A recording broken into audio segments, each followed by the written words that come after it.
आप होते कौन है हमें रोकने वाले? हम आशिके रसूल हैं, भला मिलाद का जश्न नहीं मनाएंगे तो क्या मातम करेंगे? मोहब्बत का दावा अलग है, लेकिन शरीयत का रास्ता अलग। क्या नबी सल्लल्लाहु अलैहि वसल्लम ने ऐसे जश्न का हुक्म दिया था? तुम जैसे लोग तो खुशी से ही जलते हो। तुम लोग गुमराह हो, वहाबी हो, इब्लीस की औलाद हो, जो जश्न और खुशी से चिढ़ते हो। गालियां देने से आप हक पर नहीं हो जाते। गालियां छोड़कर कुरान और सुन्नत से एक भी दलील पेश करो। दलील चाहिए? कुरान में है कि अल्लाह की रहमत पर खुशी मनाओ, और नबी करीम हमारे लिए सबसे बड़ी रहमत हैं, तो हम डीजे बजाएं या जुलूस निकालें, हमारी मर्जी, तुम्हें क्या? ये तो अधूरी बात है। कुरान में आगे ये भी फरमाया गया है कि जो रसूल की मुखालफत करे और सहाबा का रास्ता छोड़े, उसका ठिकाना जहन्नम है। और सुनिए, हदीस में आता है कि आका की पैदाइश पर हजरत जिब्राइल अलैहिस्सलाम ने काबे की छत पर झंडा लहराया था। जब आसमान वाले झंडे लगा रहे हैं तो हम जमीन वाले क्यों नहीं? झूठी और ज़ईफ रिवायात से शरीयत नहीं बनती। क्या जिब्राइल अलैहिस्सलाम ने डीजे बजाया था या रास्तों में आतिशबाजी करके लोगों को तंग किया था? मुअज्जज़ात को बदअमली का बहाना मत बनाओ। और आपकी दिलजोई के लिए मान लिया कि ऐसी कोई सही हदीस भी होगी, पर यह तो अल्लाह का मामला है। क्या नबी अलैहिस्सलाम ने या किसी सहाबी रसूल ने ऐसा अमल करने को कहा है? दीन अल्लाह और अल्लाह के रसूल का हुक्म है, जिन पर अमल करके असहाबे रसूल ने दिखाया है। और जब ये सब देखते हैं तो दीन इन खुराफातों से पूरी तरह खाली है।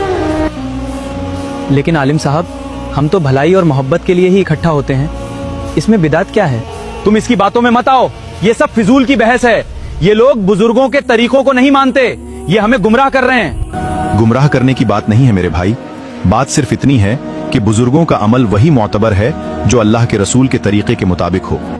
बात तो आपकी बिल्कुल सही है आलिम साहब। अगर काम नबी अलैहिस्सलाम के तरीके पर ना हो तो फिर उसमें सवाब कैसे मिल सकता है?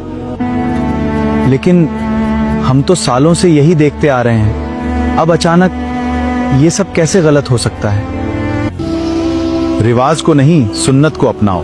असली मोहब्बत ये है कि नबी के बताए रास्ते पर चला जाए, ना कि अपनी तरफ से नए रास्ते बनाए जाएं। तो फिर नबी अलैहिस्सलाम की पैदाइश की खुशी दीन के हिसाब से कैसे मनाएं?